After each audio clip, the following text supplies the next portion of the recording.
Hey guys, ഇന്നൊരു evening വ്ളോഗാണ് കേട്ടോ. ഈവനിങ്ങിൽ നമുക്ക് ഇവിടെ ബാൽക്കണിയിൽ വന്നിരിക്കാം. നല്ല ബ്യൂട്ടിഫുൾ സൈറ്റാണ്. മോർ ദാൻ ദാറ്റ് നല്ല ഒരു ക്ലൈമറ്റാണ് അവിടെ കേട്ടോ. നമുക്ക് ഒരു തണുപ്പാണ്, എപ്പോഴും ഒരു ഡ്രൈ ആണ് നമ്മൾ സ്കിന്നാക്കുമെങ്കിൽ കൂടി എപ്പോഴും ഒരു തണുപ്പാണ് അവിടെ. സോ നമ്മളങ്ങനെ പുറത്ത് നിന്നപ്പോഴാണ് നമ്മുടെ ഗ്യാങ് ഫുള്ള് കേരള പീപ്പിളൊക്കെ താഴെയുണ്ട്. അപ്പോൾ എന്താ നോക്കിയപ്പോൾ അവിടെ ഒരു ചേച്ചി വരും.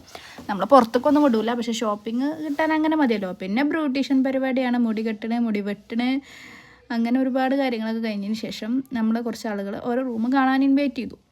അവിടുത്തെ കുട്ടികളാട്ടോ. അപ്പോൾ ആ റൂമൊക്കെ ഇൻവൈറ്റ് ചെയ്ത് അതൊക്കെ കാണാൻ പോയി വന്നപ്പോഴാണ് ഇവിടെ ഒരു കൂട്ടം കൂടി നിൽക്കുന്നത്. അപ്പോൾ എന്താ വെച്ചാൽ നമ്മൾ ഏറെ നാളത്തെ പ്രതീക്ഷയായിരുന്നു ഇതൊരു ലൈറ്റ്, ബാത്റൂമിക്ക് ഒരു ബൾബ്. നമ്മൾ 2-3 വട്ടം കംപ്ലയിൻറ്റ് ചെയ്തുകൊണ്ട് എന്തായി, ഫസ്റ്റ് ഞാൻ പോയി എവിടെയോ ഏതോ ഡിപ്പാർട്ട്മെൻറ്റിൻ്റെ ഏതോ ഒരു റൂമിൽ ഫ്രീ ആയിട്ട് കിടക്കണ ലൈറ്റ് ഊരി പോകുന്നുണ്ട് കേട്ടോ. അങ്ങനെ നമ്മളത് ആർമാദിക്കുകയാണ്. അത് കൈയടിച്ച് പാസ്സാക്കി നമ്മൾ. കാരണം നമ്മൾ ഒരുപാടായിട്ട് കംപ്ലയിൻറ്റ് ചെയ്താണ് നമുക്ക് ബാത്റൂമിൽ ലൈറ്റ് ഇല്ല എന്ന്. അപ്പോൾ പിന്നെ അങ്ങനെ അല്ലാതെ എന്ത് ചെയ്യാൻ, നമുക്കത് നെസസറി ആയിരുന്നു. ഫോണും കൊണ്ടൊക്കെ പോയാൽ ബാത്റൂമിൽ വെക്കാനും സ്ഥലം ഉണ്ടാകുന്നില്ല കേട്ടോ. അങ്ങനെ അത് കൈയടിച്ച് പാസ്സാക്കി കൊടുത്ത് ഞങ്ങളെല്ലാവരും ഉദ്ഘാടനം കഴിച്ചിരിക്കുന്നു ഗൈസ്. പിന്നെ അത് ഏതോ ഒരു ഹൊറർ സ്റ്റോറിയോ എന്തോ ഒന്ന് പറയാണ്. അത് കഴിഞ്ഞപ്പോൾ നമുക്കൊരു കിറ്റ് വന്നിരിക്കണം കേട്ടോ. അതെന്താ വെച്ചാൽ ഞങ്ങൾ പ്രിൻസിപ്പൾ വകയാണ് നമുക്ക് ബിരിയാണി ഉള്ളത്.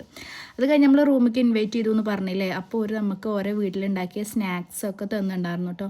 നല്ല സ്നേഹമുള്ള കുട്ടികളാണ് ഇവിടെ. നമ്മളിങ്ങനെ എപ്പോഴും ഒരു ഇങ്ങനെ പറയും, കേരള കുട്ടികൾ ഇങ്ങോട്ട് വരുമോ.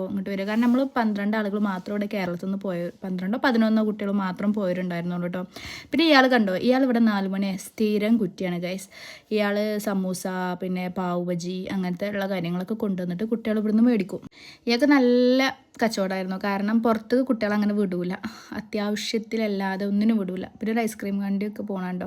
പിന്നെ കെറ്റിലെ പല പല പരീക്ഷണങ്ങൾക്കൊടുവിൽ ഞങ്ങൾ സക്സസ് ആയിരിക്കുന്നു ഗൈസ്. ഞങ്ങൾ ന്യൂഡിൽസൊക്കെ ഉണ്ടാക്കും. ഇത് കണ്ടോ, നമ്മളെ ക്യാൻറ്റീൻ ഡ്യൂട്ടി, പിന്നെ ഫ്ലോർ ക്ലീനിങ് ഡ്യൂട്ടി എന്നൊക്കെ പറഞ്ഞ് എഴുതി വെച്ചിട്ടുണ്ടായിരുന്നു. അത് ഞങ്ങളതായിരുന്നു കേട്ടോ അന്നത്തെ ഡ്യൂട്ടി.